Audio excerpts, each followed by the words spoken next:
तो आज हम लोग करने जा रहे हैं क्लास 12 का टैक्सेशन का वीडियो बनाने जा रहे हैं। आज हम लोग टैक्सेशन क्लास 12 का इनकम फ्रॉम हाउस प्रॉपर्टी किस चीज़ का बना रहे हैं, हाउस प्रॉपर्टी।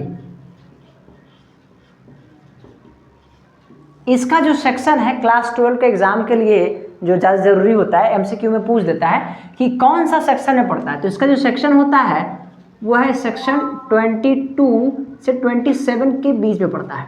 22 से 27 के बीच में पड़ता है इसका सेक्शन।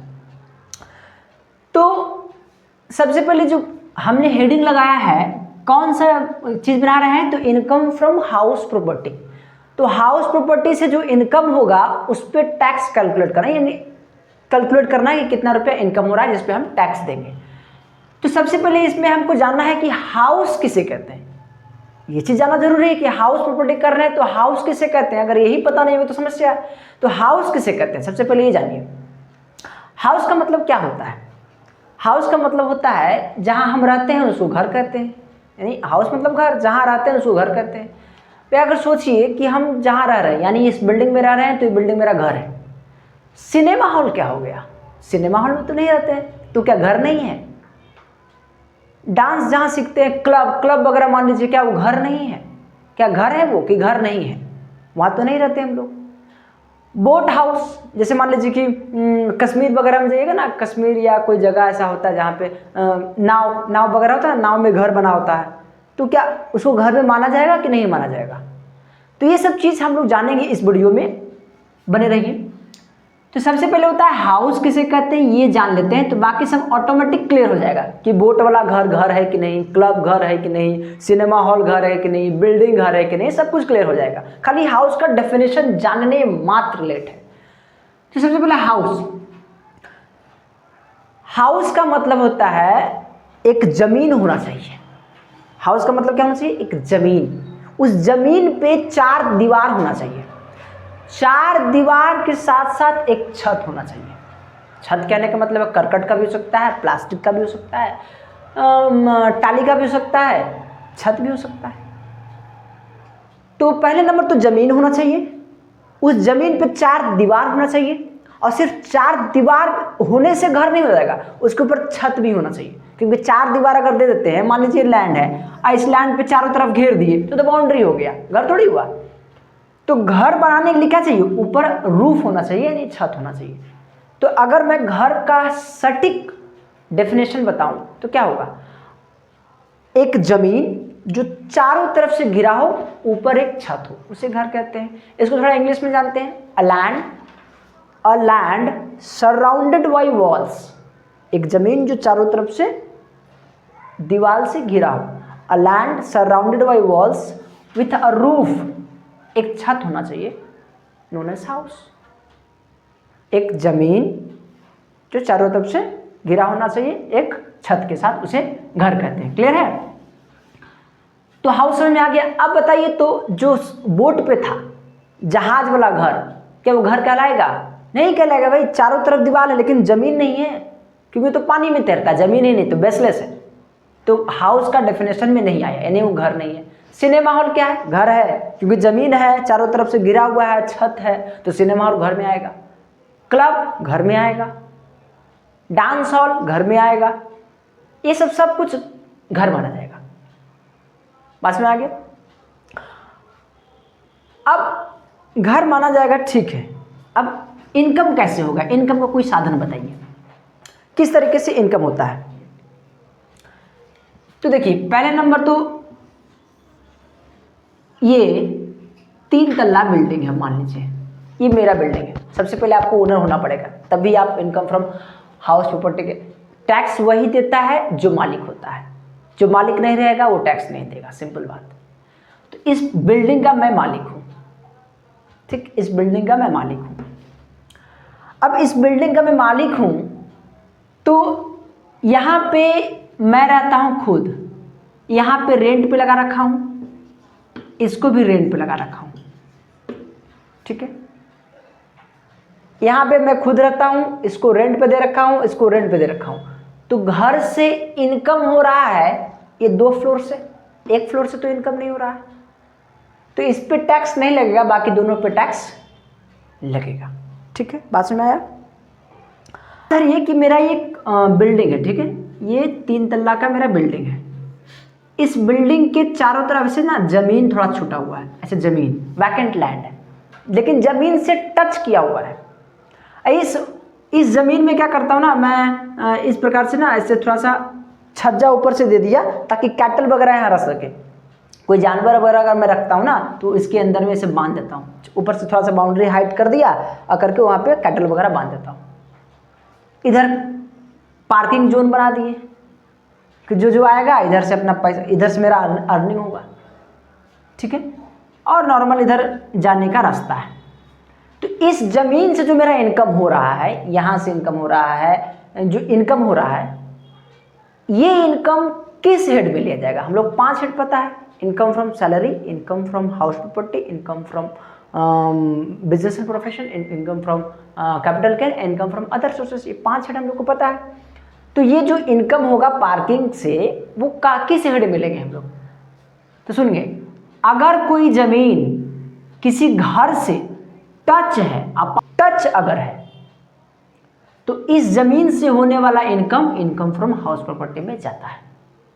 अगर यही जमीन यहाँ होता, यहाँ पे होता, तो यहाँ पे तो कोई घर नहीं है और इस जमीन से मेरा इनकम हो रहा है, तो इसका इनकम फ्रॉम अदर सोर्सेस में जाएगा।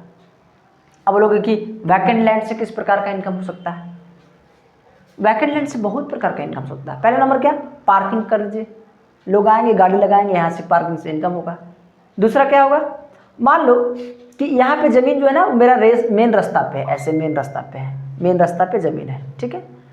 अब एक जो प्रमोटर जो घर बनाता है उन लोग को ना बाली ईटा वगैरह रखने के लिए वैकेंट लैंड चाहिए होता है। तो बोला कि भैया आप ये ज़मीन हमको भाड़ा पर दीजिएगा। हम लोग क्यों नहीं देंगे, ले लीजिए। बोले भाड़ा कितना दीजिएगा? तो बोला 5,000 रुपया हम आपको भाड़ा देंगे, 5,000 रुपया। तो साल का इनकम कितना हो गया? इंटू 12 कर देंगे, नहीं 60,000 रुपया इनकम हो गया साल का। तो ये इनकम कहाँ जाएगा, कौन सा हेड में जाएगा? तो इनकम फ्रॉम हाउस प्रॉपर्टी में नहीं जाएगा, इनकम फ्रॉम अदर सोर्सेस में जाएगा। बात समझ गया? इनकम फ्रॉम अदर सोर्सेस में जाएगा। लेकिन अगर यही यहाँ पर कोई घर होता तो ये कहाँ जाता? ये जाता इनकम फ्रॉम हाउस प्रॉपर्टी में। बात समझ आ गया? ये चीज़, अगर कोई ज़मीन किसी घर से जुड़ा हुआ हो, अगर कोई ज़मीन किसी घर के साथ टच है तो उससे जो इनकम आएगा वो इनकम फ्रॉम हाउस प्रॉपर्टी में जाएगा। अगर कोई ज़मीन किसी घर से टच नहीं है, दूर है, तो उसका इनकम कहाँ? अदर सोर्सेस में जाएगा, ठीक है। अच्छा, अब आते हैं कि टैक्स, जो टैक्स कैलकुलेट होगा, जो भी इनकम आएगा उस पर टैक्स देगा कौन? उस पर टैक्स कौन देगा? मालिक देगा, घर का मालिक जो रहेगा वो देगा। हाँ, वो तो बात समझे, घर का मालिक देगा, ठीक है। घर का मालिक है कौन? ये कैसा क्वेश्चन हुआ कि घर का मालिक है कौन? घर का मालिक है? नहीं, मालिक भी ना बहुत प्रकार का होता है। मालिक बहुत प्रकार का होता है। जैसे किस प्रकार का होता है? जैसे मान लो कि ये मेरा घर है, ठीक है, ये मेरा घर है। अब ये घर देखा जाएगा कि मैं इस घर को किस पर्पज से यूज कर रहा हूँ। मैं इस घर में कोचिंग चला रहा हूँ तो मैं तो खुद के लिए बिजनेस कर रहा हूँ ना। अगर खुद के लिए मैं खुद मालिक हूँ और मैं ही इसका बिजनेस करूँ मेरे घर में, तो इससे इनकम तो हो रहा है, लेकिन इसका इनकम फ्रॉम हाउस प्रॉपर्टी में नहीं जाएगा। इसका इनकम बिजनेस एंड प्रोफेशन में जाएगा, ठीक है, बिजनेस में जाएगा। इसका इनकम कहाँ जाएगा? बिजनेस में जाएगा। अगर मैं ये घर किसी किराएदार को दे दूँ और वो बिजनेस करे, तो वो मैं किराएदार को दिया, किराएदार कुछ भी करे, हमको मतलब किससे है? रेंट से मतलब है। तो मेरे पास किस रूप में पैसा आ रहा है? तो रेंट के रूप में पैसा आ रहा है। तो इससे होने वाला इनकम कहाँ जाएगा? इनकम फ्रॉम हाउस प्रॉपर्टी में जाएगा, ठीक है। अगर मैं खुद बिजनेस करूँ अपने घर में तो इनकम फ्रॉम हाउस प्रॉपर्टी में इसका इनकम नहीं जाएगा। अगर मैं किसी किराएदार को दे दूँ, वो बिजनेस करे, तो उससे हमको रेंट मिल रहा है, वो कुछ भी करे, चाहे वो बिजनेस करे चाहे वो रहे, हमको क्या फर्क पड़ता है? हमको तो रेंट से मतलब है। तो रेंट आ रहा है तो मेरा इनकम कहाँ जाएगा? इनकम फ्रॉम हाउस प्रॉपर्टी में जाएगा। क्लियर है बात? अच्छा, बात आया था हम लोग कहाँ? मालिक पे, कि मालिक का मतलब क्या होता है। पहला होता है ओनर। ओनर मतलब मालिक। ओनर कितने प्रकार के होते हैं वो देखिए। पहला होता है डीम्ड ओनर। Deemed owner. ठीक है, डिम्ड ओनर का मतलब होता है मान लिए कि वो मालिक है, एक्चुअल में मालिक नहीं है, उसको मान लिया जाता है कि वो मालिक है लेकिन वो मालिक है नहीं। जैसे एग्जाम्पल लेते हैं, मान लो कि ये जो प्रॉपर्टी है एक छोटा माइनर के नाम पे लिख दिया गया जिसका उम्र अभी 5 साल है। अब वो बेचारा का समझ ही नहीं है कि इसे कितना इनकम होगा, कितना टैक्स भरेंगे, कितना क्या करेंगे, ऐसे तो बड़ा आदमी करे, उसके पिताजी करेंगे। लेकिन मालिक कौन है? मालिक है वो छोटा बच्चा जिसका उम्र 5 साल है। ठीक है, तो ये छोटा बच्चा मालिक ही सिर्फ रह जाएगा, नाम का केवल मालिक है, सारा काम कौन कर रहा है? उसके पिताजी कर रहे हैं। तो इसको कहते हैं डिम्ड ओनर। कौन सा ओनर कहते हैं? Deemed owner. या मान लो कि मैं ये घर किसी को लीज पर दे दिया हूं, 5 साल, 10 साल, 8 साल, 15 साल लीज पर दे दिया हूं, तो 5 साल के बाद तो घर मेरा ही होने वाला है। बस में आया। अगला क्या है? डिम्ड ओनर के बाद होता है डिस्प्यूट ओनर। कौन सा owner? Dispute owner. Dispute owner, मान लो ये घर है, ये मैं, ये मेरी बहन। ठीक, अब मेरी बहन का तो कानून के हिसाब से तो हकदार है मेरी बहन मेरा माँ बाप का प्रॉपर्टी पे, लेकिन हम लोग क्या कहते हैं कि तुम अपना ससुराल में बस गई, बस वहीं जाके बसो, यहाँ आने की तुम्हें कोई ये नहीं है। तो ये जबरदस्ती मेरे घर में आई और क्या कर दी कि हमको भी हिस्सा चाहिए, देना ही पड़ेगा तुमको, नहीं दोगे कैसे, हम देख लेंगे, हम लोग नहीं देंगे, बोले हमको लेके छोड़ेंगे। क्या कर दी? केस कर दी। अब केस कर दी तो इस घर का असली मालिक कौन है? मैं कि ये? कोई नहीं है, अभी तक कोर्ट से फैसला आया नहीं है। जब तक फैसला नहीं आएगा तब तक भाई डिसीजन बेकार है। तो इसको कहते हैं डिस्प्यूट ओनर। ठीक है, डिस्प्यूट ओनर है, इस घर का कोई मालिक नहीं है। हड़ा अगला क्या है? को ओनर। को ओनर, को ओनर का मतलब क्या होता है? एक ही घर का 2 मालिक, एक ही घर का 2 मालिक, इसको कहते हैं को ओनर। ठीक है, दूसरा अगला आता है प्रीवियस ईयर ओनर।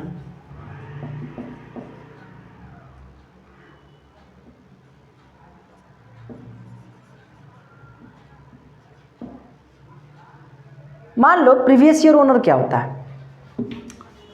मान लो कि मेरा जो घर है इसमें मैं ऐसे घर बनाया, ठीक है, अभी मेरा घर है। अब क्या किया ना, मैं साल स्टार्ट होता है 1/4/2024 को, ये कंटिन्यू चल रहा है। 1 अप्रैल से स्टार्ट हो गया, ख़त्म होगा 31 मार्च 2025 को, ये साल ख़त्म हो जाएगा, टैक्स ईयर जो है ख़त्म हो जाएगा। अब मैं क्या किया, 1/1/2025 को ये घर बेच के भाग गया। घर मैं सोच रही कि बेच दूंगा। मैं ये घर रेंट पर लगा रखा था, मेरे पास इनकम आया, कितने महीने का इनकम आया? अप्रैल, मई, जून, जुलाई, अगस्त, सितंबर, अक्टूबर, नवंबर, दिसंबर, 9 महीने का, 9 महीने के मेरे पास इनकम आ गया। ठीक, अब 1/1/2025 को मैंने सोचा कि इस घर को बेच दूँ, मैंने बेच दिया। लेकिन सरकार क्या देखेगी बेचते वक्त, मान ये डेट में जब मैं पहुंचा, ये डेट में, तो ये डेट में जो नया किराएदार आया, नया जो मालिक आया है इस घर का, उससे सरकार बोलेगी टैक्स दो मेरा, क्योंकि प्रीवियस ईयर से इस घर से रेंट आया है तो हमको टैक्स देना पड़ेगा। तो ये बंदा जो आ रखा है नए साल में, वो कहेगा ये कैसे हो गया कि अभी तो मैंने 2 महीना पहले, 1 महीना प्रोसेसिंग करने में लग गया, 2 महीना पहले घर में घुसा हूँ, सरकार हमसे इनकम मांग रही है। अब सरकार का कहना है कि 5,000 रुपये करके भाड़ा था, तो 60,000 रुपये भाड़ा होता है, बेचारा को चूना लग जाएगा अच्छा खासा। तो सर ये तो देगा नहीं टैक्स। तो सरकार देखेगी पिछला साल इसका मालिक कौन था, तो पिछला साल ये था मालिक, ये बंदा, तो इसको जाकर पकड़ेगा कि पिछला साल इस घर का जो ये लिया है ना, रेंट लिया है ना, उसका टैक्स भर के जाना।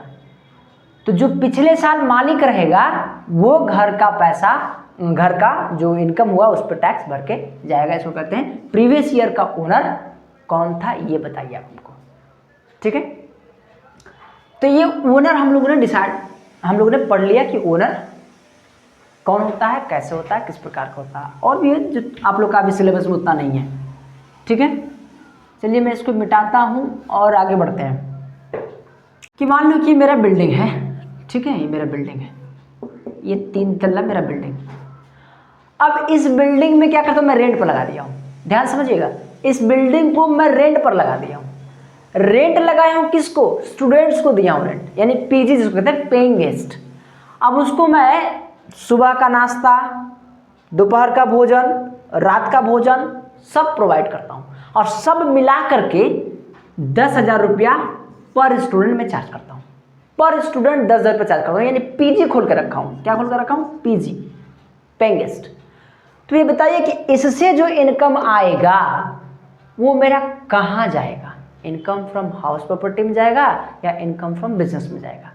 तो सुन लीजिए, इसका इनकम फ्रॉम हाउस प्रॉपर्टी में कभी नहीं जाएगा। इसका इनकम, हम तो बिजनेस कर रहे हैं ना, हम बिजनेस कर रहे हैं, यहाँ पे रेंट पे नहीं लगा रखे हैं, हम खुद बिजनेस कर रहे हैं। तो इसका इनकम जाएगा बिजनेस एंड प्रोफेशन में जाएगा, income from business and profession में जाएगा। ठीक है, ये पेइंग गेस्ट वाला समझ लीजिए। दूसरा, मान लो कि मैं प्रमोटर हूँ, मैं बिल्डिंग बनाता हूँ। अब मैं ये बिल्डिंग बनाया, अब 1 तल्ला, 2 तल्ला, 3 तल्ला, 1 2 3 4 तल्ला बिल्डिंग बनाया।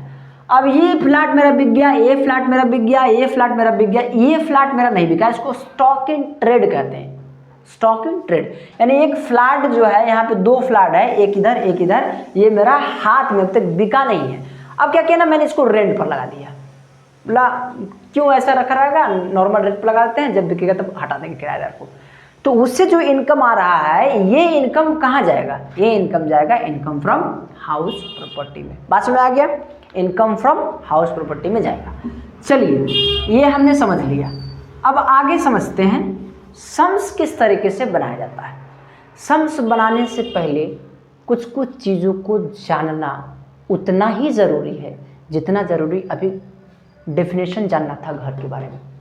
अगर घर का डेफिनेशन क्लियर है तो आप आंख बंद करके कह सकते हो कौन सा घर होगा और कौन सा घर नहीं होगा। बस में आ गया। तो हर छोटे से छोटे चीज़ को पहले समझिए, फिर सम्स बनाना आसान है, कोई दिक्कत नहीं है। तो सबसे पहले जो आता है इस सम्स के कैलकुलेशन करने में, वो होता है म्युनिसिपल वैल्यू। Municipal value. दूसरा है फेयर रेंट, एक एक करके समझेंगे। Fair rent. तीसरा है स्टैंडर्ड रेंट। Standard rent. ये तीनों पहले समझिए क्या होता है। आप जिस एरिया में रह रहे हैं उस एरिया का म्युनिसिपलिटी जो है या कॉरपोरेशन जो है, वो तय करता है अपने हिसाब से कि इस एरिया में कितना रुपये भाड़ा होना चाहिए, किस घर का कितना रुपये भाड़ा होना चाहिए, ये म्युनिसिपलिटी तय करके बताता है। जैसे मान लो कि हम चले गए अर्बन एरिया, शहरी क्षेत्र में, तो शहरी क्षेत्र में गए और एक जगह गए ग्रामीण क्षेत्र में, तो आप बताइए कि किस एरिया का भाड़ा ज़्यादा होगा, शहरी एरिया का भाड़ा ज़्यादा होगा कि ग्रामीण एरिया का भाड़ा ज़्यादा होगा। ऑब्वियसली बात है, शहरी एरिया का भाड़ा ज़्यादा होगा। बस में आ गया। तो रूम उतना ही बड़ा रहेगा, सिर्फ जगह बदल जाएगा, जगह बदलने से दाम बदल जाएगा, रेंट बदल जाएगा। तो म्युनिसिपल जो तय करके देता है उसको कहते हैं म्युनिसिपल वैल्यू। ठीक है, ये 4 सिटी जो हम लोग जानते हैं मेट्रोपॉलिटन सिटी है, कोलकाता, मुंबई, दिल्ली, चेन्नई, ये 4 सिटी है ना, ये 4 सिटी के बारे में थोड़ा सा और बताएंगे deeply. Fair rent. Fair rent वह है, जैसे मान लो कि हमारा ये जो रूम है, इस रूम सेम टाइप का रूम सेम लोकेलिटी में बगल में, यानी दूसरे घर कह लो, कितना रुपया भाड़ा है, सेम टाइप का रूम। जैसे 10 बाई 10 रूम है, तो 10 बाई 10 रूम का भाड़ा इसी लोकेलिटी में अगला आदमी कितना रुपया ले रहा है, उस हिसाब से हम भी लेंगे। इसको कहते हैं फेयर रेंट। अगला है स्टैंडर्ड रेंट। स्टैंडर्ड रेंट होता है रेंट रेगुलेशंस एक्ट। ये तय करता है कि मिनिमम कितना रुपया भाड़ा लेना चाहिए, कितना रुपया भाड़ा लेना चाहिए, ये तय करके देता है। अच्छा, कंफ्यूज रहता है एनुअल रेंट और रेंट रिसीव्ड। एनुअल रेंट और रेंट रिसीव्ड में कंफ्यूजन रहता है बहुत सारा बच्चे तो यही मान लेते हैं कि एनुअल रेंट और रेंट रिसीव्ड दोनों सेम ही है, क्योंकि कभी कभी ऐसा दिया रहता है कि रेंट रिसीव्ड और एनुअल रेंट कभी कभी दे दिया रेंट रिसिप्ट दे दिया, कभी कभी एनुअल रेंट दे दिया, तो बच्चा कंफ्यूज रहता है बहुत सारा। ये दोनों में बहुत अंतर है, समझिए क्या अंतर, बहुत बड़ा अंतर है। क्या अंतर है ये समझिए। एनुअल रेंट का मतलब है एनुअली, जैसे मान लीजिए कि 2000 रुपया मेरा पर मंथ भाड़ा है, तो 12 महीने का कितना आएगा, 12 महीने का 24,000 रुपया आएगा। मैं के लिख रहा हूँ फेसबुक वाला, ठीक है, डरिएगा नहीं, के। तो 12 महीने के भाड़ा कितना आएगा, 24,000 रुपया। मान लो 24,000 रुपया भाड़ा आना था, लेकिन मेरा जो घर था वो 12 महीने भाड़े पर रहा ही नहीं। किराएदार ने 7 महीना रहा भाड़ा पर। कितना महीना रहा, 7 महीना भाड़ा पर मेरा घर रहा। तो कितना रुपया मेरे को पैसा मिला, मुझे पैसा कितना रुपया मिला, 14,000 रुपया मिला। कितना मिला, 14,000। तो मेरे पास रेंट रिसिप्ट कितना हुआ, रिसिप्ट कितना हुआ, 14,000। अगर आप इसको एनुअल रेंट मान लेते हैं तो ये गलत हो जाएगा। रेंट रिसिप्ट हुआ ये, बस में आ गया। दूसरा और एक तरीका समझिए, टोटल कितना रुपया आना था पर मंथ आपको हिसाब से, 2,000 रुपया टोटल आना था, 24,000 रुपया, ठीक है, 24,000 रुपया आना था। मेरा घर पूरा महीना भाड़ा पर रहा, पूरा महीना नहीं 12 महीना भाड़ा पर रहा, 12 का 12 महीना भाड़ा पर रहा, लेकिन किराएदार ने सिर्फ 11 महीने का पैसा दिया है, 1 महीना का पैसा अभी तक नहीं दिया है। तो मेरे पास रेंट रिसिव्ड कितना हुआ, रिसिव्ड कितना हुआ, तो 11 महीने का हुआ। तो 12 इंटू 11 कर लीजिए, कितना आएगा, 12 इंटू 11 कर लेंगे तो आ जाएगा आपका 12 इंटू 11 क्यों करेंगे भाई, 2000 इंटू 11 करेंगे ना, 2000 इंटू 11 तो 22,000 रुपया आएगा। कितना आएगा, 22,000। तो एनुअल रेंट आना कितना चाहिए था, 24,000, आया कितना, 22,000। तो इसको कहते हैं रेंट रिसिव्ड, ऐसे कहते हैं एनुअल रेंट। बात समझ में आ गया। एनुअल रेंट और रेंट रिसिव्ड में बहुत बड़ा अंतर है, दोनों को सेम समझने की गलती ना करें, बिल्कुल ही ना करें। तो ऐसे सर एक बात बताइए हमको कि हमको आना था 24,000 रुपया, मुझे मिला है कितना रुपया, 22,000 रुपया। घर भी 12 महीना भाड़ा पर रहा, तो 2,000 रुपया जो नहीं मिला उसको क्या कहेंगे, उसको कहेंगे अनरियलाइज्ड रेंट। अनरियलाइज्ड रेंट, अभी तक नहीं मिला है। बस में आ गया। अनरियलाइज्ड, अनरियलाइज्ड अगर मैं पूछ दूं कि कितना रुपया है तो 2,000 रुपया, 2,000 रुपया नहीं मिला है तो अनरियलाइज्ड रेंट है 2,000 रुपया। बात क्लियर है। इसको सम्स में किस तरीके से प्रयोग करेंगे ये हम बताएंगे अगले वीडियो में, देखते रहिए, अगले वीडियो बताते रहेंगे।